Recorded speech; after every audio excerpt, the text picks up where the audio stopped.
저희가 원래 세미나를 할 때 그 간식을 준비를 했었거든요. 김밥을 준비하고 이제 어차피 저녁 시간 걸립니다. 그래서 5시부터 7시 반까지 진행을 했고 늘 7시 반을 조금 넘겨서 끝났었던 기억이 납니다.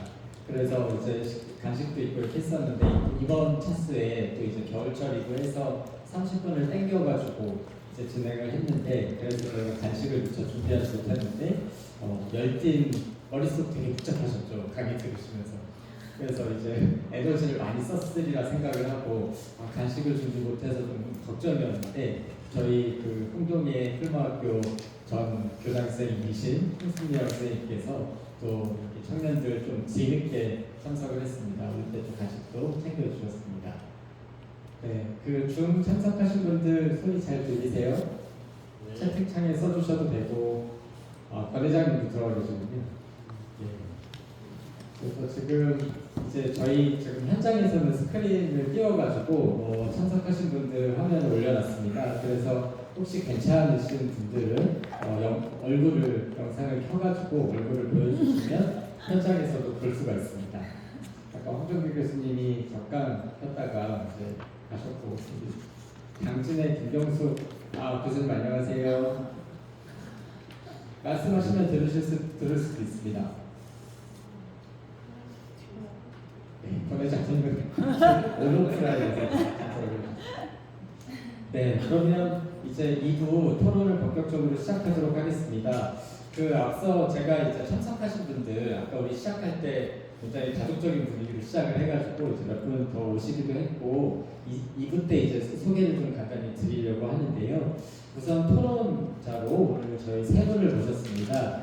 그래서 우리 자료집 앞에도 나와 있고 그 충남 마을 만들기 협의회 각 시군별로도 마을 만들기 협의회가 있고 충남 광역 단위로 사단법인으로 마을 만들기 협의회가 구성이 되어 있고 우리 충남 마을 만들기 협의회 회장이시자 또 동시에 고령시 마을 만들기 협의회 회장도 겸임을 하고 계십니다. 권영진 회장님 모셨습니다. 네, 그리고 이제 홍성군 마을 만들기 협의회 회장을 맡고 계십니다. 저희 매번 원래 세미나 와주셔가지고 이렇게 영상 촬영도 해주시고 또 영상 기록을 잘 남겨주시고 계십니다. 오필승 회장님 부탁드리겠습니다. 안녕하세요.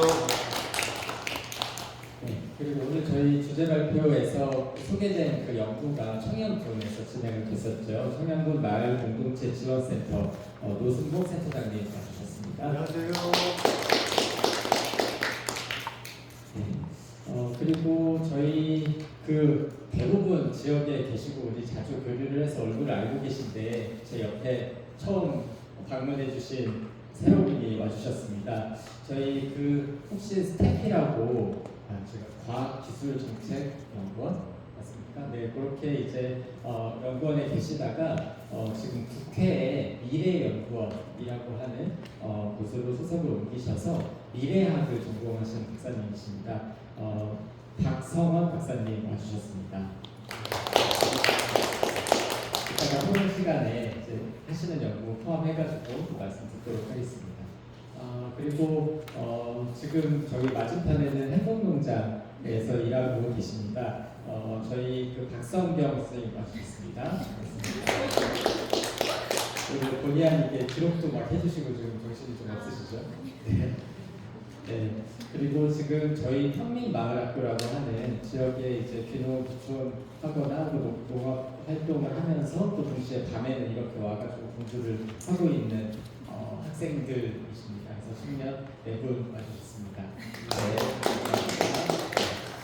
네, 감사합니다. 네, 재민 씨도 같이 그렇게 네, 그러면 저희가 딱 이제 1시간 정도 남은 것 같습니다. 오늘은 뭐 늦어지지 않도록 해가지고 1시간 안에서 알차게 논의를 해보고 그 지금 토론문이 저희 자료집 뒤쪽에 있습니다. 그래서 아까 부 박사님 슬라이드 마지막 쪽에 이제 질문으로 이제 쟁점을 4가지를 던져주셨는데요. 제가 이제 던진 쟁점 4가지만 소개하고 한 분씩 지정 토론분 말씀을 듣도록 하겠습니다.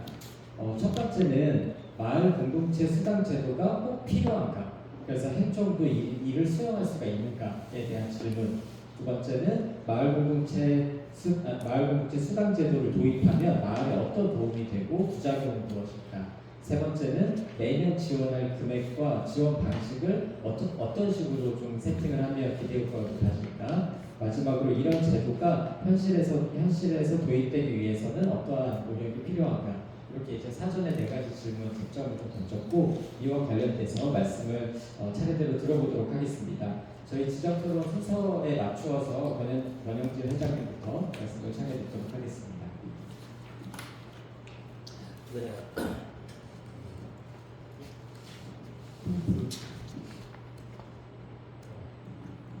네, 안녕하십니까. 소개받은 석단법인 충남마을만들기 대단 권영입니다. 저는 한 15년간 이제 마을 활동가로서 활동을 해왔었고, 현재 살고 있는 마을도 농촌이고, 농촌에서 농사도 짓고, 또 기촌했다가 귀농했다가 귀농해서 다시 또 마을 활동가로 변신을 했는데, 농촌의 사정이 뭐 다 아다시피 다 어렵죠. 특히나 공동으로 생각하고 있는 그런 문제점들이 이제 급속도롭게 이제 세상이 바뀌면서 농촌은 지금 점점점 어려운 나락으로 떨어지고 있는 그런 현실을 다 공개하고 있어서 오늘 이제 이 공동체 활성화 수당에 대한 그런 개념으로 이제 토론을 전달을 했는데 제가 그동안에 경험한 것, 그 다음에 현재 진행되고 있는 정책이나 또 그 많은 분들이 연구하는 그런 것을 들어보고 공부해 보면서 제 의견을 몇 가지 말씀을 드리도록 하겠습니다. 우선 주제를 주신 것에 대해서 메모를 해온 것에 대해서 중심으로 말씀을 드리도록 하겠습니다. 우선 이 마을 공동체 수당이 꼭 필요한가 그런 필요성의 개념에 대해서는 뭐 논의하지 않아도 당연히 필요하다고 생각하죠. 그런데 이제 이 국가라는 게 뭐 인류의 역사상 그 개인에서 모아서 이제 국가가 만들어졌는데 국가가 있으면은 당연히 마을은 유지를 해야 되고 또 이 관리를 하려면 돈이 들어가기 마련이거든요. 그리고 또 관리를 해줘야 되는 것이 국가의 의무라고 생각합니다. 5천년 역사 중에서 항상 마을은 누가 관리를 했느냐 하면 농민이 담당을 했어요.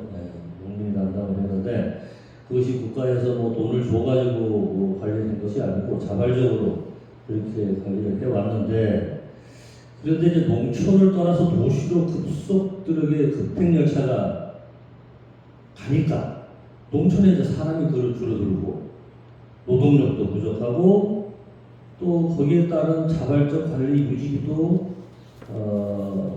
이렇게 모아서 하던 돈들이 이제 바닥이 났죠. 거의 바닥이 났고 뭐 양극화 현상이 나서 어떤 마을은 돈이 많고 어떤 마을은 아예 돈이 없고 그러다 보니 너무 힘들죠. 그래서 마을의 이제 공동체 수당이라고 하는 개념이 개별 수당하고 좀 구분이 되어야 된다고 생각을 해요. 그러니까 수당을 공동체를 운영하고 있는 개념으로 비용을 줄 것이다.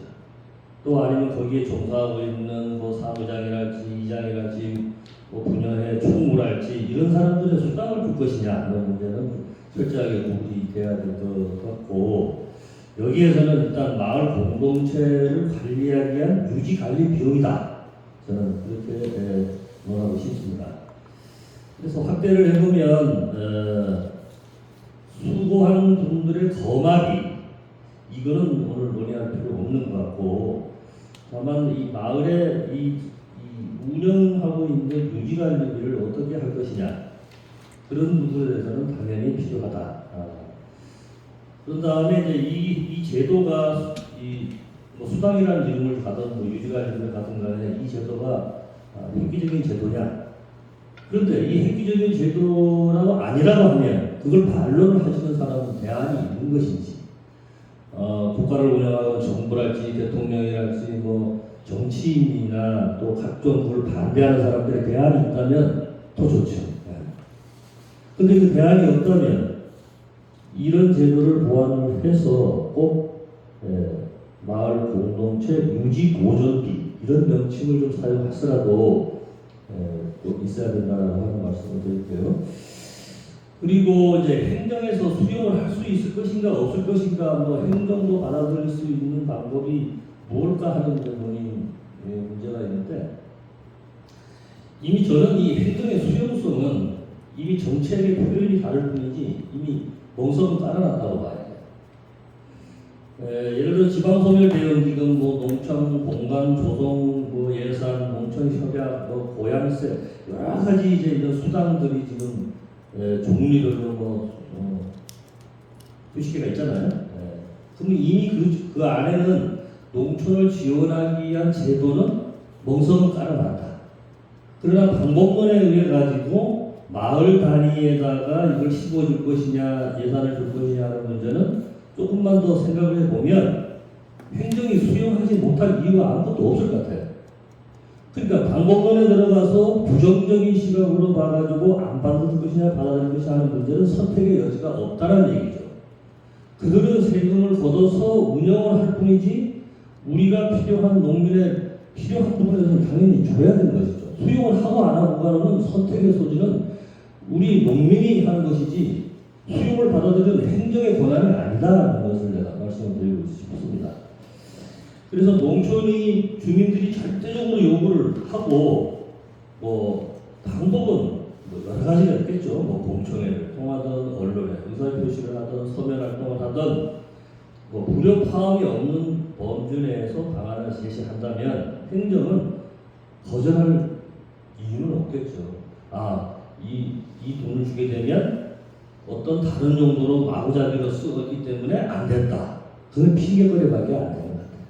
그건 자그마한 지역적인 얘기이기 때문에 금전의 개념이 아니고 마을 공동체의 제도적 지원을 해주기 위해서는 그런 안건으로 저희들이 운동을 하게 되면 농민들이 직접 나서든 아니면 시민단체가 나서든 저희들 마을관리 협의 같은 분들이 나서가지고 그렇게 하게 되면 뭐 행정을 수용하지 않을까. 당연히 수용이 돼야 되고 그런 말씀을 드리고요.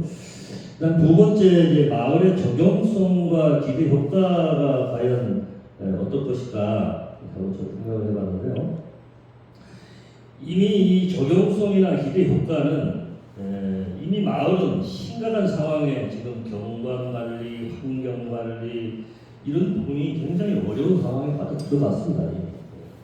특히 이제 마을에 전에는 회관에 모이면 식생활 뭐 해결이랄지 또 모여서 무슨 회의를 하게 되면 회의 비용이랄지 들어간 돈들은 다 마을에서 다 뭐 보조금이 아닌 자발적 돈 가지고 했는데 그런 돈들이 이제 고갈이 나기 시작하니까 당연히 적용을 해야 되겠고 특히 복지 사각지대가 너무 많아요. 농촌에는 아직도 전기비, 난방비 이걸 아끼려는 모금부가 또 식재료, 먹는 식재료조차도 양념조차도 아끼려고 하는 그런 농부들이 굉장히 많이 있습니다. 사실 보이지 않아서 그지 겉으로는 삼시세끼 해결하는 건 어떻게든 해결해요. 그런데 주말이나 한 달에 한 번이나 명절이나 와서 자식들이 돌아다 보는 그런 세상으로 바뀌어버렸고 농촌의 그 노후 부부는 밤이 외로워요. 슬퍼요. 그러니까 혼자서 사시는 노인이나 두 부부가 산다 하더라도 자식들한테는 말하지 못하고 난방비를 줄인다든가 돈을 아끼기 위해서 전기비를 아끼게 해가지고서는 각종 그 머리를 씁니다. 근데 그런 안타까운 상황이 많이 있는데도 불구하고 자존심 때문에 마을에다가는 얘기도 못하고 옛날에 자기는 마을을 위해서 열심히 했는데 지금은 그거 돌아다보지도 않아요. 옷을 입고 있는 행색을 보면 6.25 때 입는 옷을 아직도 입고 있는 사람도 있어요. 그런 복지 산업지대가 굉장히 있음에도 불구하고 도시민들은 농민들은 옛날 같지 않고 잘 먹고 잘 산다고 생각하고 있는데 그거는 특정한 농민들이나 가능하지 보통의 한 50% 미만의 농민들은 저 시골에 가면 아직도 할머니 할아버지들은요 신었던 신발이 아직도 20-30년간 신고 있는 분들도 계시고 옷도 함부로 입지를 못해요. 그런 분들을 보면 먹는 것도 참 영양 부족이 있는 사람들도 많이 있기 때문에 그런 공동체 돈이 있다면 그런 분들도 자발적으로 복지 사각지대를 자체에서 해결할 수 있다. 큰 돈은 아니거든요. 그래서 마을 공동체 이 기금이 수당이 이제 있어지면 이런 경관환경이나 문화복지 또 이런 거에서 조금씩 우리가 사용을 하게 되면 그 기금이 모닥불 역할을 할 것 같아요. 모닥불이라는 게 좀 키우면 나중에 장작도 들어오고 누가 갖고 와서 이제 불도 얹지 않습니까? 나무까지도 태우고 하듯이 이런 형태를 보면 자식들이나 또 도시에 있는 분들도 야 우리가 도와줘야겠다 하는 타생봉사에 모닥불 역할을 해주지 않을까. 근데 이게 지금 현재 마을의 돈은 목적성이 딱 정해져 있지 않아요. 대부분 관광이나 회식이나 두 가지 목적이 거의 99%가 다 먹고 쓰는 건 없어집니다. 그러니까 정확하게 이 목적성이 지금 앞부분에 우리 구자인 박사님이 쭉 연구한 청량의 사례를 보면 다양성이 있잖아요. 다양성이. 그 다양성에 있는 목적성으로 마을 기금이 정해져 있지가 않고 마을회 통장, 노인회 통장, 부녀회 통장이 전부 다 거기에 목적성이 없습니다. 그렇기 때문에 그런 그 목적성도 오늘 갖다가 잘 정리를 해보면 꼭 필요한 것 같아요. 그래서 이제 이 부작용이 이제 있을 수가 있는데 돈을 주면 늘 그렇듯이 사고입니다. 사고. 유용, 횡령, 개인 편취, 목적의 사용 뭐 이런 돈들로 다 변질이 되기 때문에 그런 부분들은 벌칙이나 해결 기준을 잘 적용하면 괜찮겠다라는 말씀을 드리고 부작용을 예방할 수 있는 제도는 간단한 것 같아요. 대한노인회에서 난방비를 줍니다. 그 난방비의 해결 방식을 보면 단순해요. 그런데 지금 농민의 수준이 예전같이 이것을 부정적으로 사용한다고 하는 것은 이제 그렇게 생각하고 있지 않습니다. 그런데 그거를 옛날에 그랬으니까 행정에서 야 이거 어렵겠다. 아 이거 뭐 사고 나겠다 하지 말고 그 대한노인의 수준 정도로 갖다가 생각을 해서 목적을 여러 걸 하게 되면 가능하다 하는 말씀을 드리고 지원금액은 좀 내가 좀 포괄적으로 생각했어요. 1단계는 전국적으로 줘야 된다 생각합니다. 전국적으로 어디 주고 어디 빼고가 아니고 이 국회에서 입법을 잘 통해가지고 한 마을당 한 200만 원씩 4만 개 마을이면 800억이 돼요. 그럼 지방선거 대응기금 뭐 1조씩 한다 그러고 뭐 한다 그러는데 800억은 사실 얼마 되지도 않는 정도입니다. 그거를 일단 주고 조그마한 마정물을 통해 가지고 이 모닥불 돈을 주고 난 다음에 그거를 평가를 해서 2단계는 500만 원씩 4만 개 마을을 주면 2천억 들어요. 근데 이걸 나열을 막 농촌 개발이나 뭐에다 나열을 한 돈들이 많기 때문에 많은 것 같이 이 돈에서 연출을 한다면 큰 돈은 아니다. 그래서 단계별로 지급을 하자 그런 말씀을 드리고 그러면 어떻게 주느냐 연중 매년 한 4번 정도 4번 정도 한꺼번에 주면요 돈 한꺼번에 쓰고 없애버립니다.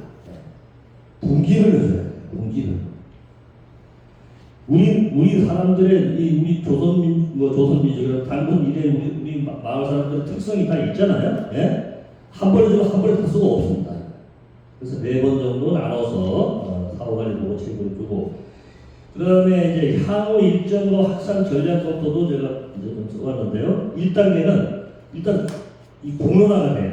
공청회를 해서 주민 공청회를 한 다음에 특정 여론몰이를 하고 그 다음에 이제 이걸 하자 하고 우리가 뭐 마을 만들기 협회가 나서든 시민단체가 나서든 국민 홍보하는 이 자발적 보고 운동을 좀 해야 돼. 그리고 신문 광고도 좀 보이고 여론에 나가서 또 토론도 좀 하고 그랬으면 좋겠어요.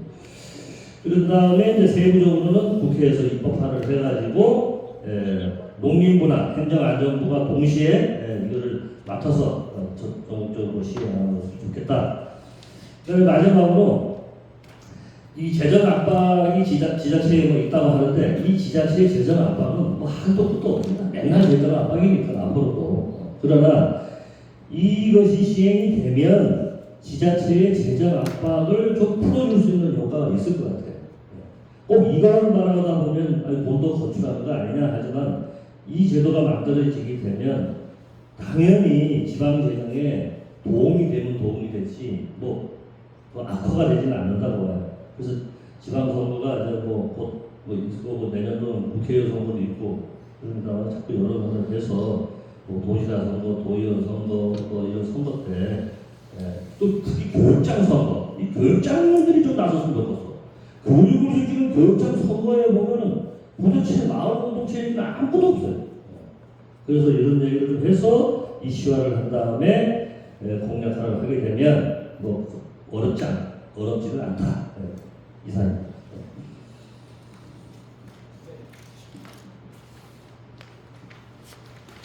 네, 감사합니다. 제가 처음에 시간 말씀을 안 드렸는데 그래도 딱 적절히 10분 조금 넘게 이렇게 말씀해 주신 것 같습니다. 따로 코멘트 하진 않고 저희가 일단은 지정 토론 세번 듣고 나서 지금 청중분들 궁금하신 사항 있으시면 그 후에 자연스럽게 좀 질문을 좀 받아가지고 다시 한번 뭐 답변 겸 토론 이어갈 수 있도록 하겠습니다. 그래서 궁금하신 사항 있거나 하면 좀 준비를 해주시면 좋겠습니다.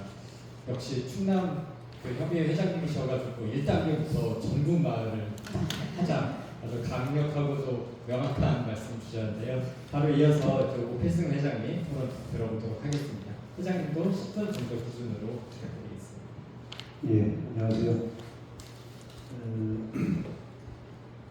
주요 쟁점 필요성과 행정 수용성으로부터 마을 공동체 수당 제도는 꼭 필요한가? 정말 획기적인 제도인가? 우리 농어촌 지역이 일찍이 과소와 소멸을 위해 농업농촌이 되고 또 농업농촌 마을을 지금 유지하고 지지하는 공익적 가치를 위한 지원이 그 필요성이 더욱더 높아진 오늘의 농업농촌이 되었다 이렇게 생각이 됩니다. 이런 그 농업농촌 마을을 위해 마을 공동체 수당 제도가 꼭 필요하다 이렇게 생각이 됩니다. 우리 과거에 그 공장을 다닐 때 또 회사원 생활할 때 옛날에는 근로기준법도 잘 모르는 경우들이 많았죠. 또 잔업을 하거나 뭐 특근을 해도 그 시간에 수당을 지급받지 못하는 그런 시절이 있었죠, 과거에. 그러나 이제 근로기준법이나 노동조합 활동을 하는 그런 것들을 하면서 근로자들이나 또 근로기준법을 알고 또 노사 간의 인식이 변화가 되면서 잔업수당이나 뭐 특근수당이나 이런 것들이 자연스럽게 이제는 되었듯이 이 농촌 마을은 옛부터 이제 두례라고 하는 전통이 있었죠. 그러나 오늘날 농촌은 초고령화와 또 1인 가구의 증가 이런 것으로 인해서 공동체를 어떻게 보면 유지하기가 어려운 그런 지경에 지금 점점 이르고 있다고 보여집니다. 농촌 마을은 지금 60대, 70대면 청년이라고 이렇게 흔히 이야기하죠. 이런 나이든 어떻게 보면 청년들에게 과거의 잣대로 공동체를 위해 희생해달라고 강요하는 것은 좀 맞지 않지 않느냐 이런 생각을 합니다. 그렇기 때문에 마을 공동체를 위해서 일하는 마을 주민들을 위해서 마을 공동체 수당을 지급하는 일은 이제는 좀 제도적으로 이 마을 공동체 수당이라는 그런 이름으로 이렇게 마련이 되어야 될 때가 됐다 그런 생각을 갖습니다. 그래서 저는 이 제도가 획기적이라고 하는 것보다는 이제는 시대적으로 도입을 해야 할 시기가 되었다라는 그런 생각을 갖습니다. 행정도 수용할 수 있을까? 행정도 받아들일 수 있는 방법이 무엇일까? 생각해 보면 행정에서도 이를 함께 논의하고 공론화할 필요가 더욱더 있다고 생각합니다. 그래서 이런 문제에 대해서 이제 마을 만들기 우리 충남 마을 만들기 협의 회장입니다. 또 지역의 그 시군의 홍성훈 마을 만들기 협의 회장이나 이렇게 이제 활동하는 분들도 이야기가 필요하지만 행정 공무원들도 또 의회에 활동을 하는 의원들도 이런 자리에 좀 같이 해서 이런 것들을 좀 공론화하고 같이 공감하면서 이런 준비를 좀 진행을 할 수 있도록 정착할 수 있도록 마련하는 것이 좀 필요하다 그런 생각을 갖습니다. 마을 적용성과 기대 효과, 마을 공동체 수당 제도를 도입하면 마을에 실제 도움이 될까 이 부분인데요. 마을 공동체 수당 제도를 도입하면 저는 대부분의 그 마을 주민들이 환영할 만한 일이다 그렇게 생각이 됩니다. 이 마을의 어떤 이제 공동체로 일을 하는 것들을 보면 무슨 이제 마을에 초상이 났거나 또는 아니면 이제 마을의 길거리 마을길 안길에 이제 풀이 많이 자라가지고 그걸 제초 작업을 할 때 사람들이 모이거든요. 근데 이제 나이가 연만하신 분들 또 건강이 여의치 못한 분들 이런 분들은 그런 공동체 활동 구역에 참여를 할 수가 없고 또 점점 일손이 고령화로 인해서 마을에는 일손이 줄어들고 있는 상태죠. 그렇기 때문에 어떻게 보면 이런 마을에 어떤 공동의 일이 있을 때 늘 하던 사람들은 나와서 일을 하는데 또 늘 절반 이상의 사람들은 마을에 참여하고 싶어도 참여할 수 없는 이런 지금 상황이거든요. 그렇기 때문에 연만하신 분들은 또 마음에는 내가 우리 집에서 누가 나가서 일할 사람이 있으면 그걸 내보낼 텐데 나 혼자 있거나 또 노인 부부가 계신 경우는 나올래야 나올 수가 없는 그런 상황이기 때문에 마을의 일에 참여하지 못하는 것으로 인해서 조금 심적으로 미안하거나 그런 그 마음을 갖고 있는 것이 사실이거든요. 그래서 마을 일에 참여하는 분들에 대한 어떻게 보면 이 마을 공동체 수당이라고 해서 이것이 만약에 집행이 된다면 저는 이 어떻게 보면 마을의 60, 70대 그 이하의 젊은 분들이 마을의 공동체를 위해서 일을 하는 부분에 지급이 돼야 할 저는 수당으로 좀 그런 생각이 좀 들더라고요. 그래서 이제는 무조건 희생을 강요하는 것이 아니라 일정한 어떤 일한 것에 대한 어떤 절반 정도라도 조금 보상을 해주는 차원에서 이 마을 공동체 수당이 쓰여질 수 있어야 되겠다. 아까 우리 부자인 박사님은 그 개인에게 지급하는 것을 좀 이건 금해야 된다라고 표현을 하셨는데 저는 그거는 조금 다르게 생각을 합니다. 그래서 그 늘 하는 사람이 이렇게 해야 되고 그 수는 점점 줄어들고 있고 그런데 그 사람들이 그분들한테 계속 마을에서는 또 아니면 뭐 지자체에서도 그분들한테 희생을 강요할 그것은 없다고 생각합니다. 그렇기 때문에 어떤 그 일하는 것에 대한 그 수고에 대한 보상 차원에서 이 수당이 사용될 수 있는 것이 마을 전체 주민이 환영할 일이 아닌가 저는 그런 생각을 가지고 옵니다. 또 어떤 부작용이 있을까? 또 부작용을 예방할 수 있는 제도적 장치는 무엇인가 하는 질문인데요. 부작용이 없도록 분명한 사용의 목적과 원칙을 정해서 이것을 규정을 만들어서 진행을 한다면 이 마을 공동체 수당은 이렇게 이런 부분에 쓰여지는 겁니다 라고 시군 차원에서 또 지자체 차원에서 이것을 분명하게 하게 된다면 그런 부작용은 자연히 뭐 크게 없을 것이라고 생각하고요. 또 이 지급 방식에 있어서는 그 1년에 한 2차례 정도 지원 방식을 매년 어느 정도 액수가 적절한가 또 농민수당과 공익지불금 등과 연계할 수 있는가 하는 그 부분인데요. 마을 공동체 수당의 금액은 첫째는 앞서서도 말씀 나왔지만은 통합적인 지원으로 일률적으로 뭐 한 300만 원을 지원한다든지 또는 두 번째 방식은 마을 인구별로 가구수나 인구를 이제 고려한 그런 부분에서 하면 좋겠다 생각하는데 가구 인구수별로 보면 한 30가구에 50명을 저는 기준으로 그 이하는 200만 원 또 31가구에서 50가구로 해서 인구수는 한 80명까지 해서 한 300만 원 또 51가구 이상은 400만 원을 지원하는 방식 이 가운데 주민 뭐 공청회라든지 이런 과정 수렴 과정을 통해서 선택할 수 있을 것이라고 보고요. 또 한편 농민수당이나 공익직불금처럼 1년에 마을 공동체 수당을 마을별로 시군에서 지원할 수 있도록 하면 좋겠다 그렇게 생각합니다. 어떻게 지원하면 마을 입장에서 편할까? 행정도 수용할 수 있을까? 저는 이제 마을마다 마을의 통장을 가지고 있는 마을들이 대부분이고 또 없으면 마을의 통장을 아까 말씀한 대로 규약을 만들고 또 통장을 만들어서 마을의 통장을 만들어서 시군에서 1년에 전후반기로 2회 정도로 해서 한 3월과 9월에 정해진 수당을 입금하도록 하고 국가적인 차원에서 농업, 농촌, 마을 공동체 수당의 필요성이 충분히 논의되고 수용될 수 있도록 농어촌 정책이 만들어져야 될 것이라고 생각이 됩니다. 향후 일정과 확산 전략 검토에 있어서 현실적으로 도입되기 위해서는 어떤 노력이 필요할까 이 부분인데요. 앞서 이야기한 대로 마을 공동체 수당이 도입되기 위해서는 관계자들이 충분히 같이 논의가 계속 이루어져야 할 것이라고 봅니다. 또 지자체 재정 압박 속에서 어떻게 접근해야 할까, 지방선거를 활용할 수 있을까 이 부분인데요.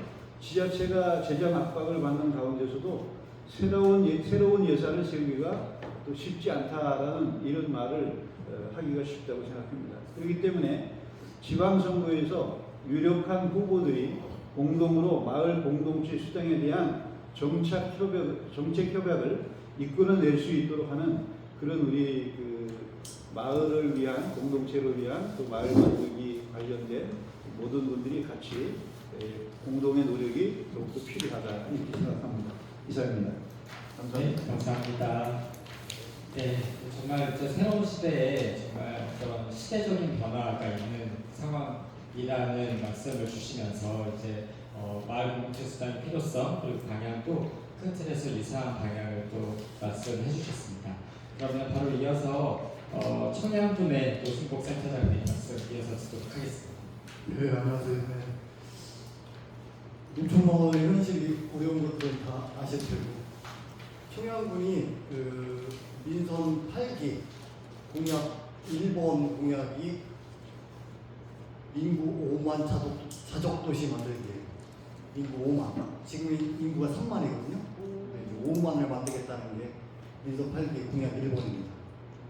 근데 이제 저희가 생각하는 건 그거예요. 공동체적 입장에서 도대체 인구만 늘리면 문제가 다 해결되는 거야. 그냥 도시에서 살던 사람들이 와가지고 각자 도생하던 그런 사람들이 와가지고 그런 사람들만 온다면 어떻게 되겠는가. 정말 우리 공간이라는 게 마을이고 삶의 터전인데 진짜 농사만 짓겠다는 사람만 오면 어떻게 하겠는가. 그런 거죠.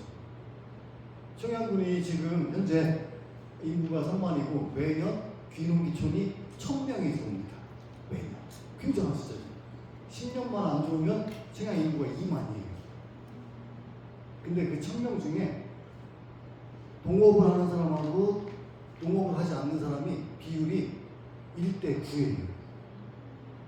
이제 동업 인구가 점점 줄어들고 있는 거죠. 지금 농촌마을로 귀농귀촌 하는 사람들은 귀촌에 있는 사람들이 90%예요. 근데 그런 사람들이 마을하고 연결이 잘 안 되는 거죠. 어쨌든 오늘 부제를 보시면 부제가 그거잖아요. 마을 공동체의 힘으로 농촌 소멸 위기에 근본적으로 대응하겠다. 이번에 저기 부장님 사장님 약간 바꿔가지고 이걸 마을 기초체력이라고 말씀하셨더라고요. 기초체력을 강화하겠다. 결국은 이 마을 공동체 힘 그게 중요한데 그게 그럼 어느 정도나 지금 갖고 있느냐, 기초체력이 어느 정도나 매국되냐 지금 마음에 이런 것들을 조사한 데들이 별로 없어요. 흔히 뭐 마을 자치령, 자치지수라고 할 수도 있고, 근데 그런 것들이 조사해봤더니 현재 상황이 이렇더라. 저희도 마찬가지로 청양군도 조사를 해봤더니 전체 마을 기금이 2,100만 원밖에 안 되더라. 평균적으로. 많은데 2억인데 적은 데는 몇십만 원밖에 안 됩니다. 그럼 예전에는 이런 마을 기금을 통해서 같이 밥이라도 같이 먹고 어디라도 같이 가고 활동도 같이 하고 이러면서 공동체를 활성화시켰는데 이제는 그런 게 없어지는 거예요. 할 돈이 없어요. 심지어 돈이. 그러다 보니까 공동체 활동들을 거의 안 하게 되고 이제 도시화, 개인화가 더 되는 거죠. 그러다 보니까 신규로 귀농귀촌 하신 분들이 함께 어울릴 수 있는 자리도 계속해서 없어지는 거예요. 그러니까 갈등이 계속 더 유발되기도 하고 이런 문제들을 어떻게 풀 것이냐 그런 고민들을 하는 거죠. 이런 것들이 이제 기금이 없어가지고 그런 공동체 활동을 못하니까 어떻게 되느냐, 보수 사업에 등을 돌리는 거예요. 보조금 사업으로 어떻게 이런 것들을 해볼까. 그러다 보니까 잘하는 마을들은 가령 젊은 청년이 와가지고 컴퓨터도 하고 잘하고 막 청년 사업 계획서를 잘 쓰는 청년들이 운 좋게 우리 마을에 왔으면 거기는 계속해서 사업 따가지고 사업 진행하고, 하지만 그런 여건이 안 되는 마을은 그냥 포기해버려요. 아이 우리 마을은 그냥 놔둬, 그런 거 안 할래, 그냥 이렇게 살다 죽을래, 이렇게 되는 거죠. 그럼 잘하는 마을들은 계속해서 우리가 공모사업 또는 보조사업을 통해서 지원을 순차적으로 해왔는데, 그렇지 않은 마을들은 어떻게 할 것인가, 이런 고민입니다. 우리가 흔히 그런 마을들은 이제 한계 마을이라고 부르는 거죠. 그래서 그런 마을들도 계속해서 공동체 활동들이 일어나고 또 그런 것들이 발전돼가지고 보조사업으로 넘어갈 수 있는 그런 밑바탕을 깔아줄 수 있는 게 있어야 되지 않겠느냐, 그런 고민 속에서 지금 마을 공동체 수당이라는 게 나온 거죠. 그래서 매년 일정 소액이지만 지급해가지고 마을이 그런 것들을 계속해서 공동체 활동들을 하면서 좀 더 해볼까? 함께 뭔가를 더 해볼까? 이런 효능감도 생기고 이렇게 만들려고 하는 목적인 거지. 어쨌든 이런 것들이 계속 지속되다 보니까 지금은 어떻게 되냐면 마을 간에 양극화가 생겨버렸어요. 어떤 마을은 송전탑이 들어와가지고 발전기구 받기도 하고, 또는 뭐 태양광 사업을 해가지고 받기도 하고, 뭐 발전소나 매립장 같은 게 들어와서 하는 마을들이 있어가지고 여기는 막 몇 억씩 갖고 있는 마을들이 있는가 하면 아무것도 안 하는 데들은 이제 몇 개밖에 없는 거죠. 얼마 돈도 없으니까 활동도 못하고. 이런 상황 속에서 계속 지금 제도들이 생기는 건 개인한테 지급하는 수당들이 늘어나고 있는 상황이거든요. 농민수당, 그리고 직불금처럼. 직불금 내에도 공동체 활동을 해야지 된다고 했는데 형식적으로 진행되기도 하고 있고요. 그 일부 마을 주민들, 귀농귀촌이 제가 일대구라고 말씀드렸잖아요. 그 귀촌한 사람들은 야, 공동체 활동들은 돈 받는 니들이 해, 지원금 받는, 이렇게 막 갈등이 생기는 거예요. 농업인들이 너희들은 직불금도 받고 농민수당도 받고 각종 보조금들을 여러 개 받으니까 마을 청소하는 거, 여기 길 닦는 거, 이런 거 니들이 해. 우리는 할 필요 없잖아. 이렇게 바뀌는 거죠. 그래서 이런 갈등들도 유발될 소지들이 있다. 그래서 공동체 쪽으로 함께 하는 곳에 뭔가 수당이 진행돼가지고 한다면은 이런 문제들이 다 사라지지 않을까. 이런 방법인 거죠. 어쨌든 오늘 말씀드리는 건 계속해서 그런 거고, 이런 것들을 할 때 가장 어려운 게 뭐냐면 행정을 어떻게 설득하고 행정이 하게 할 것인가, 이런 문제들이 굉장히 중요한데, 행정이 싫어하는 것도 있죠. 가장 싫어하는 것들이 뭐냐면 민원 들어오는 거, 그리고 잘못해가지고 감사받는 거, 그리고 내 업무가 아닌데 업무량이 늘어나가지고 확대되는 거. 누구나 다 그렇지만 행정도 이런 거 굉장히 싫어하거든요. 그러면 이런 것들을 어떻게 보완하고 이런 것들을 대비해가지고 행정을 설득해 나갈 것인가, 그런 것들이 이제 우리가 해야 될 일들인 거죠. 그래서 처음에도 얘기했지만 저희 청양부는 이걸 시작하기 전에 조사를 많이 했잖아요. 이런 데이터를 기반으로 해가지고 설득을 해야 되는데 이런 조사 자료도 없이 해버리는 거죠. 그냥 이거 해야 돼, 중요해, 이렇게 해서는 그 필요성이 먹히지가 않는 거죠. 바로 우리는 마을 기금을 조사했더니 이 정도고, 마을 기금이 새로 생기지도 않고, 그리고 이런 농업직불금은 이런 정도가 들어오고, 이런 데이터들을 조사해가지고 할 필요가 있는데 그런 것들이 잘 안 되는 경우들이 있어가지고 필수적으로 행정을 설득하기 위해서는 그런 백데이터, 이런 데이터를 조사하는 게 가장 기본적으로 해야 되는 거고요. 그리고 마을 사업이 마을 공동체 수당이 들어가지고 한다면 저는 가장 좋은 점이 뭐라고 생각하냐면, 저는 예측 가능성이라고 생각해요. 그 전에는 마을에서는 어땠냐면 이게 보조금 사업에 집중하다 보니까 이게 언제 들어올지, 얼마가 들어올지, 어떻게 써야 되는지 이런 계획이 하나도 없어요. 그러다 보니까 그냥 기다리거나 아니면 행정 졸라서 우리 마을에 사업 좀 줘 하거나, 이런 방법인 거지. 그렇지만 이렇게 매년 소액이지만 지속적으로 지원되는 이 알맹이 종잣돈이 있다면 우리는 이 돈 가지고 올해는 뭐 하고 내년에는 뭐 하고 이렇게 해가지고 미래 계획을 수립할 수 있다는 거죠. 이거를 저는 이제 예측 가능성이라고 보는 거죠. 우리가 계획 세울 때 예산을 가지고 얼마를 어떻게 하겠다는 계획을 세우잖아요. 근데 마을은 지금까지는 그게 없었던 거예요. 그러니까 그냥 시키는 대로만 하고 그러다 보니까 행정에 의존하게 되고 자치 역량은 사라지고 이렇게 되는 거죠. 우리가 스스로 뭔가를 매년 어떻게 해서 미래 계획을 수립하는 후전 역량을 키우는데 이게 가장 굉장히 중요한 역할을 하지 않나 그런 생각을 하는 거고요.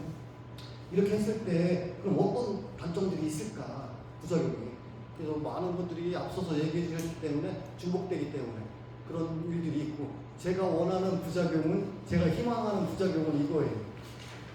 경쟁이 막 과다돼가지고 서로 이 마을 공동체 수당 이외에도 마을 기금을 기존에 있는 것도 갖다 쓰고 또 주민들한테 얼마씩 걷어가지고 쓰기도 하고 이렇게 이런 부작용이 생기면은 얼마나 좋을까 저는 그런 생각도 좀 해보고 있습니다. 어쨌든 이런 것들이 앞으로 개별적으로 진행되는 농민 수당이나 직불 등하고도 계속해서 연계가 돼야겠지만 실질적으로 개인 주머니에 들어갔던 그런 수당들을 다시 마을 기금으로 내놓으라고 하는 것은 굉장히 어려운 상황이거든요. 그래서 제도적으로도 처음부터 개인한테 나가는 거 또는 마을 기금으로 마을 분으로 나가는 것들이 조금 구분돼 가지고 지급되는 그런 제도적으로 그런 것들이 개혁이 된다면 더 좋을 것 같다는 생각은 들고요. 마지막으로 저희가 앞으로도 이것들을 해나가기 위해서 계속 도전할 거거든요. 이번에는 청양군에서 이걸 연기교육을 하고 사업화하려고 했지만 여러 가지 문제도 겹치고 해가지고 사업화는 되지 않았지만 그럼에도 불구하고 저희는 계속 도전할 건데 그럼 어떤 방식으로 도전을 할 거냐? 결국은 그거 같아요. 주민의 자치력을 키우는 거 그리고 주민들이 이 논의 수준, 협의 수준이 향상되는 거 그리고 이런 것들이 필요하다는 지역사회의 공감대를 얻을 수 있는 것 그래서 함께 모여서 함께 공부하고 그리고 필요성을 함께 인지할 수 있도록 만드는 것 이 점이 저는 가장 중요하다고 생각하거든요. 그래서 그렇게 내년에 다시 저희가 주민들과 함께 공동학습하고 그리고 차후 뭐 총선이든 지방선거든 뭐 이런 걸 통해 가지고 마을 만들기 협의회라든지 이런 주민 협의체들이 이런 것들을 제안하고 그리고 함께 할 수 있는 필요성들을 주민들이 직접 얘기해 가지고 공론장을 만들 수 있는 그런 자리들을 계속 만들어 가려고 하고 있습니다. 예, 저는 여기까지 말씀드리도록 하겠습니다. 네, 감사합니다. 어쩌면 이 오늘 논의한 발표들이 청양군 용역을 이제 뭐 직접 발주하신 건 아니지만 발주 쪽에 있는 요청 쪽에 있는 청양군과 이제 수행하신 흥성의 이제 마을미술수공대 부박사님이신데 되게 점점 닮아가시는 것 같기도 해요. 조장하시고 강조하는 지점이 혹시 저희가 이제 지금 플로어에서 이렇게 의견이나 뭐 소감도 좋고 개인적인 드는 생각도 좋고 질문이 있으면 포함해가지고 말씀을 좀 주시면 그것하고 지금 줌에서 나온 의견들을 좀 같이 이렇게 종합해서 다시 이제 제가 시간이 절대 넘기지 않겠습니다 했는데 지금 40분 남았으니까 충분히 이제 그래도 하실 말씀들 쭉 해주시고 그걸 받아가지고 다시 한번 발표자 및 토론자분들께 발언 기회를 드리도록 하겠습니다. 이제 첫 번째 손들고 하는 게 어렵긴 하지만 우리가 몇 명 없어서 잘하면 다 할 수도 있어요. 얘를 먼저 받는다.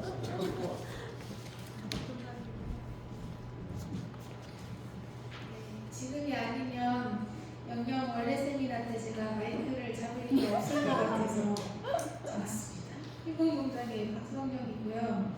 저는 잘 모르는 분야긴 한데 이제 뉴스에서 보면 내가 귀농을 했는데 마을발전기금을 이장님이 500만 원을 뭐 내라고 한다 이런 걸 좀 봤었거든요. 근데 이게 지금 말씀하시는 게 마을발전기금이랑은 좀 다른 결인 것 같은데 어떤 건지 지금 좀 현황이 어떤지 궁금하고요. 그리고 저희 도산 1위의 경우에도 지금 농업환경 보전 프로그램 통해서 이제 다 같이 공동활동을 했었잖아요. 제초도 하고 이제 내년부터는 사업비가 이제 없어진다고 알고 있는데 혹시 저희는 어떻게 준비를 하고 있는지 궁금합니다.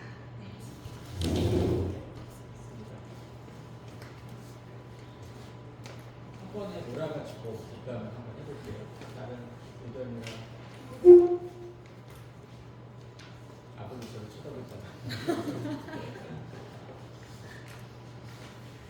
예, 저도 우선 사실 다른 기회를 주시니까 아주 감사합니다. 말하시고 저분 발표하신 분은 박성경 씨 예. 소개 안 하셨더라고요. 저는 국회 미래연구원의 박성원이고요. 국회가 만든 이제 중장기 미래연구 기관이고,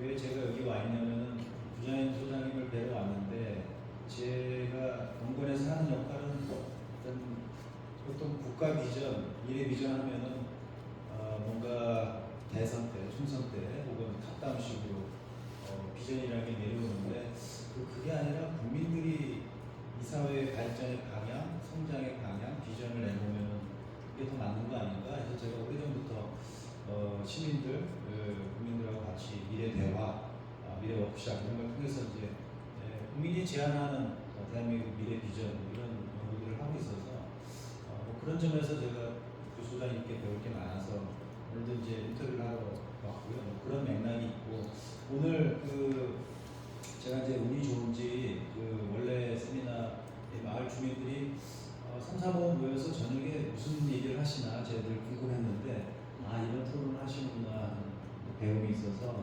마을 공동체 수당 너무 좋은 것 같아요.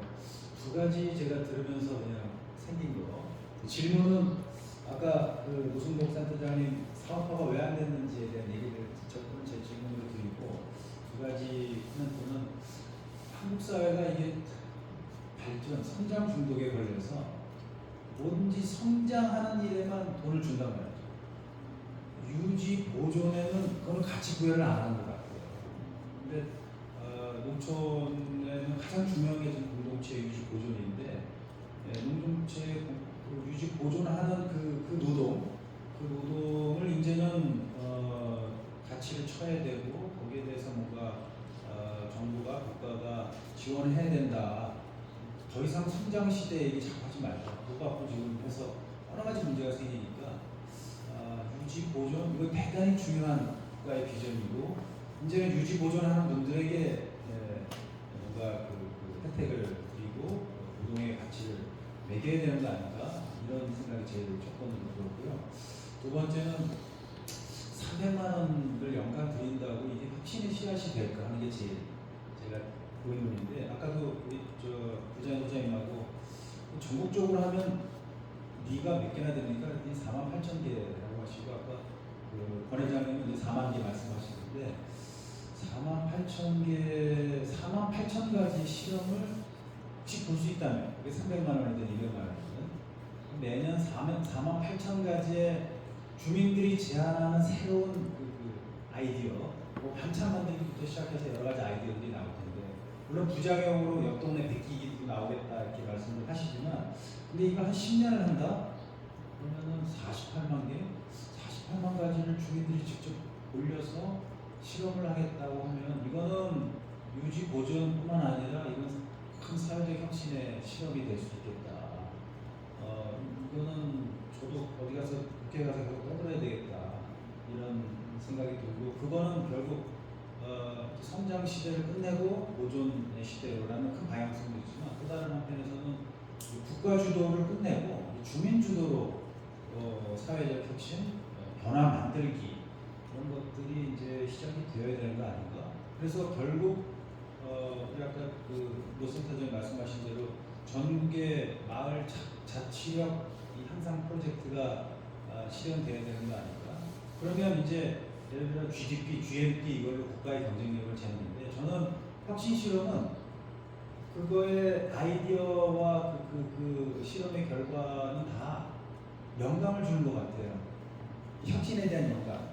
그러니까 이런 것도 제안해 볼 수 있는 거죠. GDP, GNP 이런 얘기 하지 말고 예를 들면 GNI, 내셔널 그로스 내셔널 인스피레이션, 그래서 영감을 주는 그런 지수도 좀 내서 마을에서 시작한 이런 사업들이 이게 결국에는 전국적으로 퍼져서 국가의 경쟁력을 재는데 그런 작은 혁신적 실험들 그런 것들이 도시의 농촌에 영감을 주는 그런 것도 굉장히 중요한 국가의 경쟁력이 되는 거 아닌가? 그렇게 되면 너무 큰 실험이겠네. 이런 너무 제가 혼자서 많은 그냥 상상을 했는지 몰라도 그런 생각이 드는 아주 훌륭한 실험이었다는 생각이 감사합니다. 네. 그 혹시 더 있으세요? 그래도 오늘이 정말 송경쌤 말씀처럼 기회일 수 있습니다. 네, 알겠습니다. 그 박성원 박사님 말씀처럼 정말 오늘 여기 오신 이유가 있으신 것 같아요. 그래서 이제 정말 새로운 혁신이라는 거가 이제 늘 있는 거에서 새롭게 깨어나는 뭐 그런 의미라고 본다면 좀 계속 이제 우리가 시험들을 하고 뭔가 새로운 도전들을 해야 될 텐데 그런 어떤 정말 바탕이자 계기로서 또 제안된 마을 공동체 수당인 것 같습니다. 그 저기 줌에서 황정규 교수님하고 곽현정 이장님이 의견을 주셔가지고 제가 대신 읽도록 하겠습니다. 지금 곽현정 선생님 아직 계시네요. 황정규 교수님 나가셨는데 제가 다른 일정이 있어 먼저 나가도록 하겠습니다. 좋은 발표 잘 들었습니다. 명칭 관련해서 수당은 단체나 조직에 지급되는 사례가 없다는 점, 기금은 법률적으로는 특정한 자금을 보유하여 목적 사업을 수행하는 점에서 마을 수당보다 기금이 더 적합하지만 정부가 주민단체의 기금으로 공공재원을 출연하는 근거가 불충분하여 찾아내거나 신규로 법률을 제정해야만 그래서 근거를 만들어야 한다. 이런 어려움이 좀 있다고 합니다. 이 경우에는 기존의 마을기금과 명칭의 혼선을 또 해결해야 되는 문제도 있습니다. 보조금으로 지급하는 것은 이것이 사업으로 구성되면 현재 제도로는 보조금이 적합하게 됩니다. 기타 보상금으로 조직이나 법인에 지급하고 지출의 범위를 명시하고 사후 확인하는 것도 검토해 볼 수 있을 듯합니다. 현재와 같은 방식이라면 마을 공동체 예산과 같은 방식이 적합하지만 예산의 편성과 집행의 주체가 정부라는 측면에서 반대가 많을 것입니다. 다만 마을자치회, 주민자치회를 구성하는 것을 전제로 한다면 오히려 적극적으로 예산 권한을 부여하는 의미로 활용할 수 있는 명칭이 되기도 할 수 있지요. 좋은 시도인데 청양군에서 좋은 사례가 나오기를 응원하며 전문가들 사이에 검토와 토론으로 이어지면 좋을 것 같습니다. 네, 이런 의견을 남겨주셨습니다. 그리고 곽현정 선생님, 혹시 지금 직접 말씀하셔도 되는데요. 저희가 스피커 켜가지고 할 수는 있는데.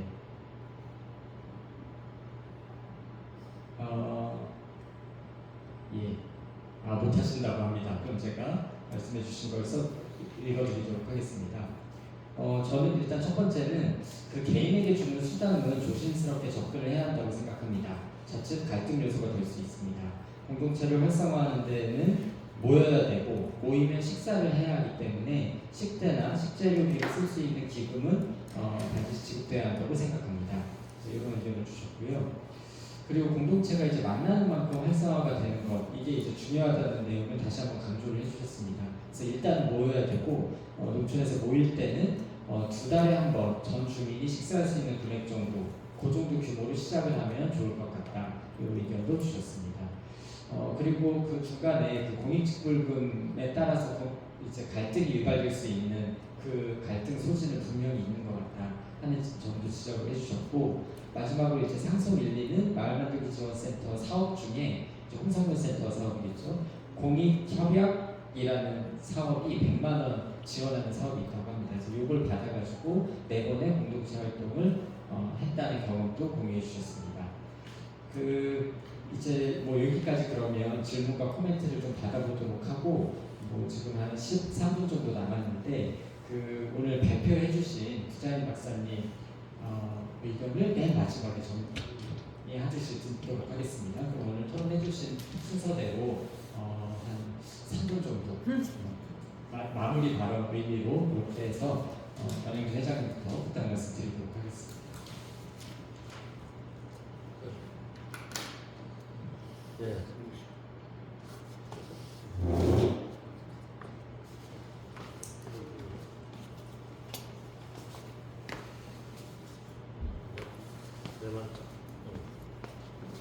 내가 잡았다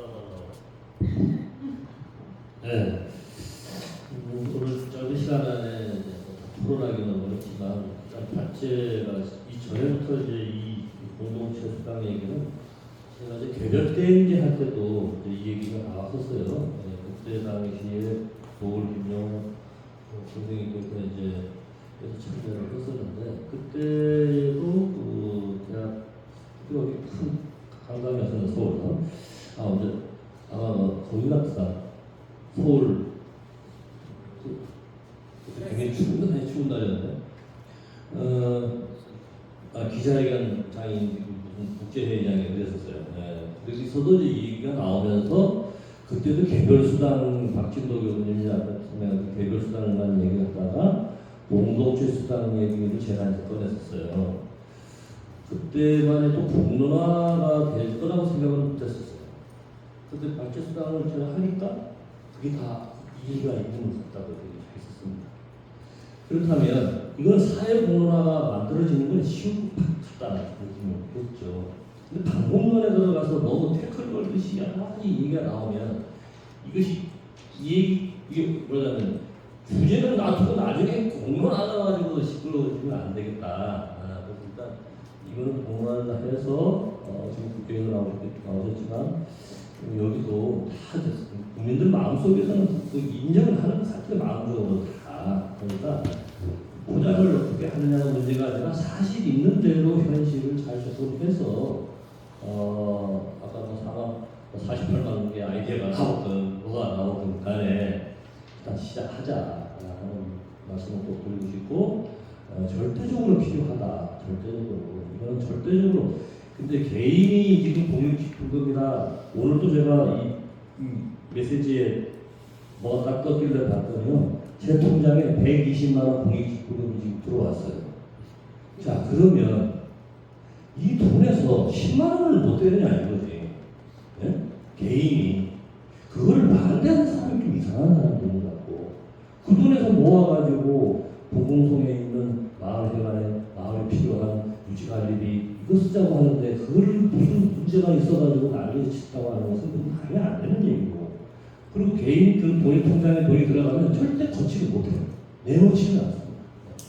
그러니까 이 정부 정책이 아까 조건분리제를 박사님 설명하셨지만 그때 당시에 그것이 계속 유지가 됐어야 되는데 그게 그냥 용도사비로 돼가지고 그 소수가 반대를 하니까 아마 없어졌는지 어떻게 모르겠는데 이거는 공동으로 마을의 공동으로 쓰고 있고 앞으로 계속 관리도 해야 하잖아요. 근데 필요하다. 네. 그 말씀은 저는 마을 만들기를 하는 입장에서는 꼭 있어야 합니다.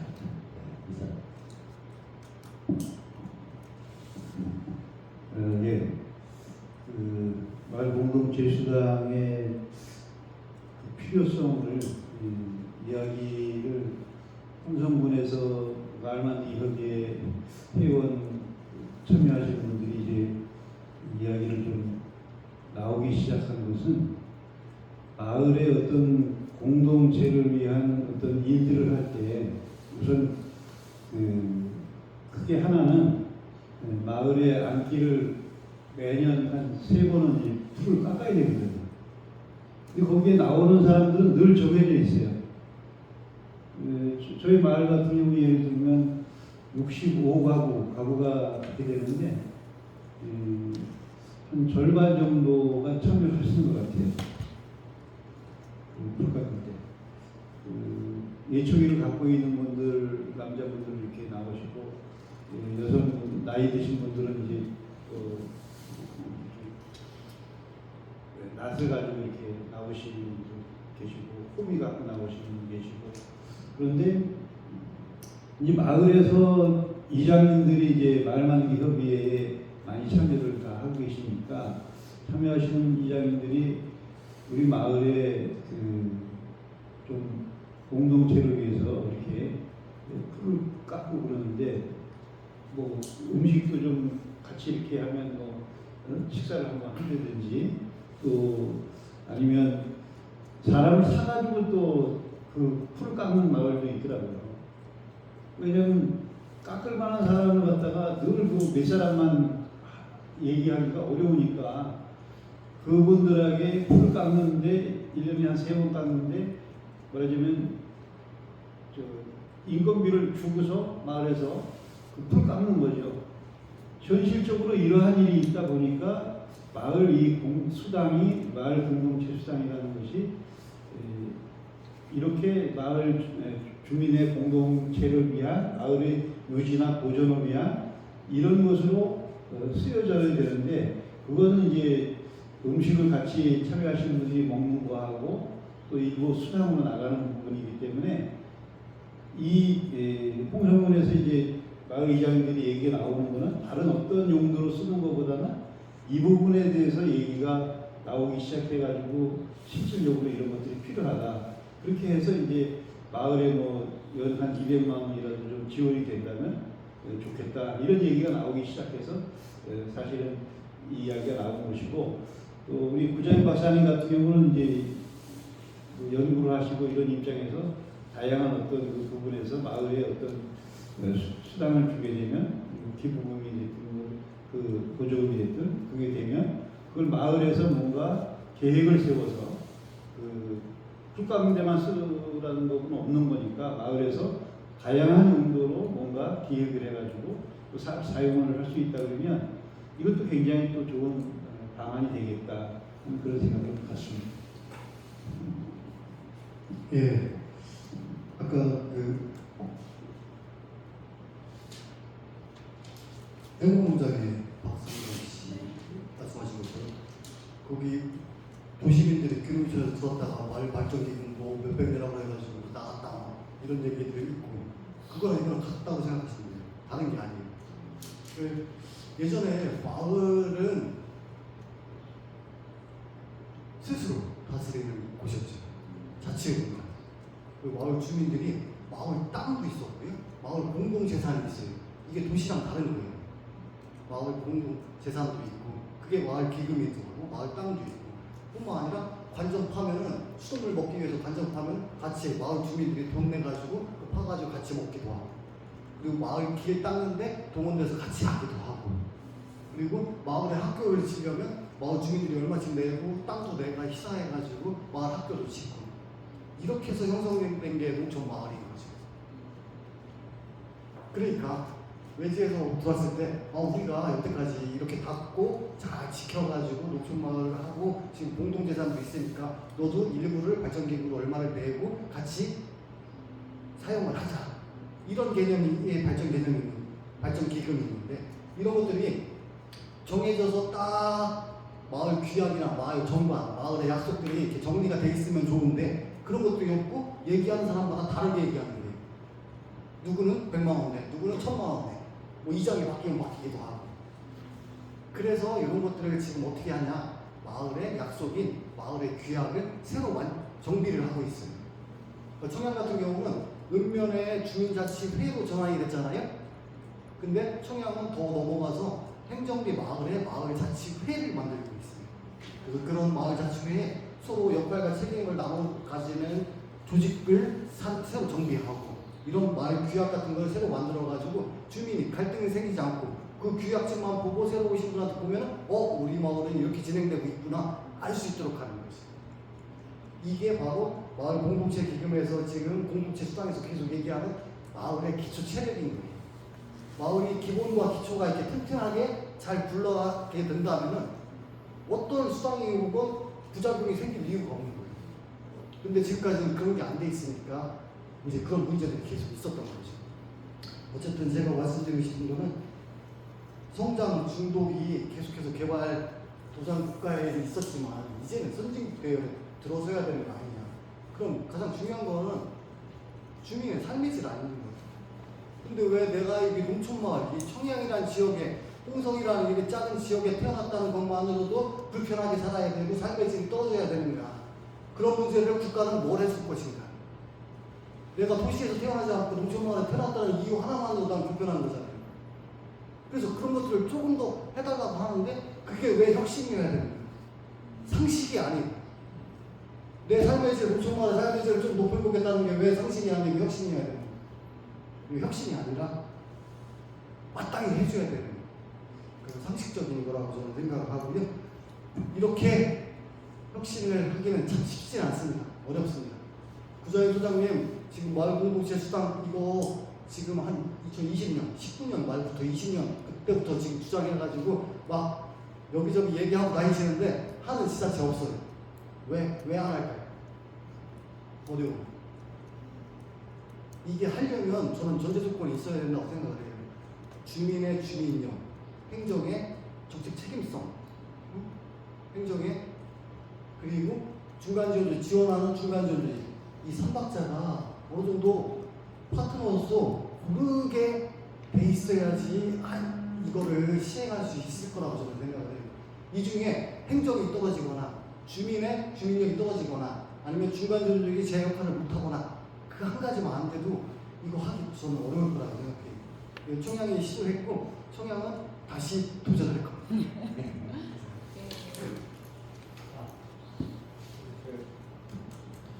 감사합니다. 제가 지금 딱 7시인데 그 사실은 지금부터 제가 시간 관리를 못한 책임입니다. 그래서 제가 저의 불찰로 10분 더 하는 것으로 하겠습니다. 만약에 10분이 넘어가면 그때부터는 구박사님 책임입니다.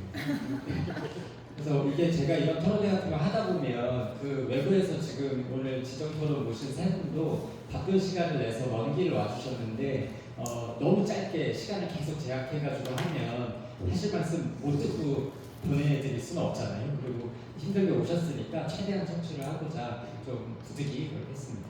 그래서 뭐 지금 중간에 질문들도 좀 있었던 것 같고 여러 이야기 나왔는데 종합해가지고 마지막 마무리 발언으로 부자의 부장님 말씀을 청하겠습니다. 예, 시간 관리를 가장 잘 못하는 사람이 있는데 또 5분 정도 빠르게 끝내보겠습니다. 지금 토론하신 분 중에 제가 시사적으로 얻은 것 중에 하나가 분할 입금하는 감시를 해볼 수 있겠다 싶긴 한데 이게 행정 업무량하고 관련되더라고 합니다. 2번 할 거냐, 한 번에 끝낼 거냐. 액수 규모로 봤을 때 현재 규모라면 그냥 한 번에 입금해도 되지 않겠나 싶은데 마을 내에서 어차피 총회를 통해서 이 기금을 어떻게 쓸 거냐 연중 계획처럼 작성하고 나면 협약을 맺어야 되니 이게 분할 입금까지 안 해도 연중 안정되게 쓰는 자체 계획 속에 자체 관점 속에 가지고 있기 때문에 분할을 놔두보다는 한 번에 입금하는 게 낫지 않겠냐는 생각을 봅니다. 그리고 두 분은 차등 지원에 대해 말씀을 해주셨는데 장단점이 있을 것 같습니다.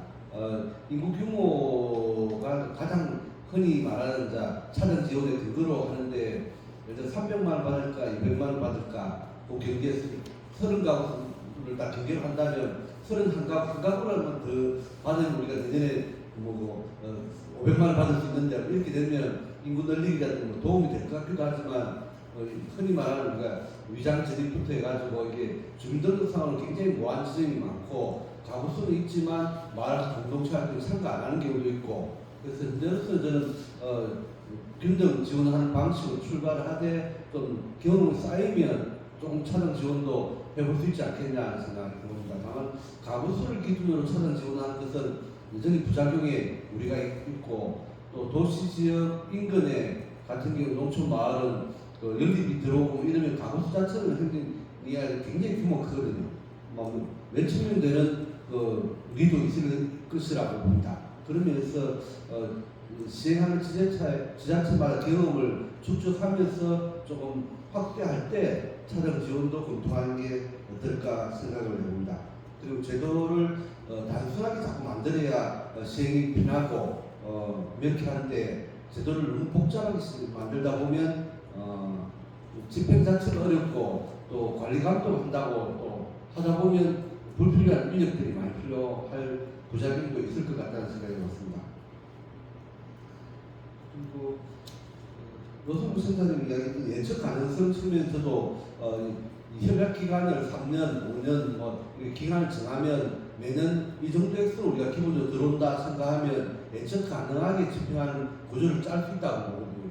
그런 점에서도 큰 장점이고 보조 사업 방식은 단년도기 때문에 받고 난 뒤에 그 다음에 어떻게 그냥 예를 들어 영양 단계별 지원 체계는 나름대로 예측 가능성을 높이기 위해서 만든 방식이거든요. 그런 이제 하여튼 그런 방식의 트랙을 타는 마을도 있을 것이고 아닌 일반적인 마을은 매년 예를 들어 300마일이든 500마일이든지 3리 들어온다면 이렇게 사용해보자 이렇게 예측 가능할 수 있는데 300만 가지고 막겠어 이런 이야기도 있지만 제가 경험적으로 보면 300만 원으로도 많은 일을 할 수 있다고 봅니다. 예를 들어 좀 나눠주는 방식으로 한 달에 예를 들어 영농 폐기물 수거한다고 30만 원 배분하는 걸로 하면 1인당 10번 주고 나면 끝나는 거죠. 일단 하면 그런 식으로 쓰는 게 아니라 좀 더 자원봉사 개념을 넣으면 도시하고 다르게 농촌은 큰 장점이 마을마다 기계 장비를 다 가지고 있다는 거예요. 그래서 외부에 의존하지 않아도 될 만한 게 굉장히 많답니다. 그게 식자재도 그렇고 뭐 나무라든지 트랙터라든지 걸 웬만큼 다 가지고 있기 때문에 조금만 노력하면 뭐 제가 지난해 있을 때 150만 원 지원했는데 150만 원 가지고 집 한 채를 짓는 사례도 나왔습니다. 마을 주민들이 힘을 합치니까 산에서 나무 잘라오고 흙 파오고 돌 주워오고 그래가지고 흙집을 아예 마을 박물관에 지어버리더라고요. 이 마을 분들이 힘을 합치면 그런 큰 일도 할 수 있는데 지금 우리가 그런 것까지 상상을 못 하다 보니 또 그런 경험이 없다 보니 보조사업을 자꾸 의존하는 방식을 취하는 게 문제가 아닌가 싶고 좀 300만 원을 하더라도 그런 사례들이 좀 더 많이 나타나면 훨씬 더 많은 액수가 안정되게 지원되는 구조를 갖지 않겠나 싶습니다. 소액 사업의 장점이 있고 사업 액수가 크면 건물을 지으려고 하고 또 불필요한 상상들을 많이 했어요. 옛날 관행들이 나타나고 예를 들어서 마을 한 끼를 포장을 하자 하는 일들은 이 돈으로 할 일이 아니라 행정에서 해야 될 원래 해야 될 행정에 공공사업을 해야 될 일까지 주민들이 자꾸 큰 액수 가지고 하시려고 하더라고요. 그런 것도 있고 그래서 마을 발전기금은 노승부 센터장이 말씀하셨는데 거기 또 붙여서 말씀드리면 지금 언론에 자꾸 등장하잖아요. 뭐 홈페이지 인터넷 많이 올라오는 그런 마을 발전기금의 부작용 가장 큰 문제는 마을에 약속이 없다는 거예요. 약속이 없고 돈이 투명하지 않다는 거예요. 입금을 하라고 하는데 액수가 터무니없이 많거나 아니면 통장 입금의 마을회 이름이 아니라 이장님 계획통장 이름으로 입금한다는 이런 마을에 그런 논리구조도 없고 행정이 그런 과정들을 적절하게 뭔가 교육이라든지 방식을 했어야 되는데 그런 게 없다 보니 이런 갈등들이 있다가 없어졌고 사라진 그런 거죠. 그래서 마을발전기금은 정확하게 말하면 마을발전기금이 아니라 마을기금에 대한 기부금입니다. 그걸 일반적으로 그냥 마을발전기금이라고 부르는데 마을마다 원래 마을기금이 있고 기금 통장을 가지고 그 돈을 일정하게 모아갖고 모으면 쓰고 이렇게 채워 넣는 건데 비농기촌하신 분에게 이사를 왔으니 마을에는 역사성을 존중해서 마을 규약에 근거해가 들어오시면 일에 한 번만 200만 원, 300만 원 이런 정도를 지원하는 게 우리 경과가 있고 이런 역사 때문에 이렇게 받습니다를 명확하게 설명하면 충분히 해결될 일들을 그런 식으로 해결 안 한다는 거예요. 특히 지역의 근처에 골프장이라든지 개발 사업이 들어왔을 때 있잖아요. 업자한테 터무니없이 돈을 요구하기도 하고 그 돈을 나눠가지고 뭐 문제가 생기고 소송들이 훨씬 더 많거든요. 그래서 마을 내 규약, 약속을 충분히 합의하는 게 중요한데 그런 것이 사라지다 보니 큰 문제였다고 봅니다.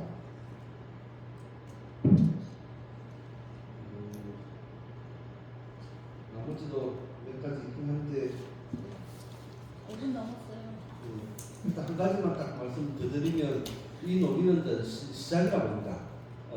청량에서 공식적으로 토론했고 정리는 여기까지 했는데 이걸 이제 좀 더 많이 토론하면서 어떻게 보면 전국적으로 이 자료 가지고 토론해볼 여지가 있고 뭐 출발 선상은 다르지만 이게 지방선거가 되든지 국회의원 선거 대선이 되든지 간에 이걸 좀 더 공론화하는 작업이 있고 이게 사실은 지방소멸대응기금으로 안정되게 설 수 있게끔 한다면 훨씬 더 문제 해결이 빠를 거라 싶거든요. 아까 박성원 선생님 말씀처럼 48,000개의 다양한 시도들을 나타나면 이게 훨씬 더 빠르게 확산될 거라고 봅니다. 이런 방식을 시도조차 지금 안 하고 있다는 게 큰 문제가 아니겠냐 생각하고 오늘 논의가 그런 출발점이 되기를 바라고 바랍니다. 감사합니다. 네, 오랜 시간 수고 많으셨습니다. 네, 오늘 그러면 또 올해 마지막이기도 한 53차 원래 세미나 이상으로 마치도록 하겠습니다. 네, 수고하셨습니다. 14 예원에서 한다. 식사 10분은 같이 저희 예원이라서 같이 식사. 14 10분 14 같이 식사. 손님들도 같이 갑시다. 예원이 어디야? 좀 부자만큼 근데 같이 밥 먹고 가야지.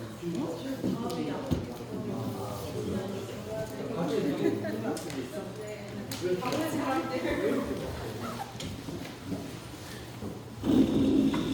환자분들은 식사하신 거죠?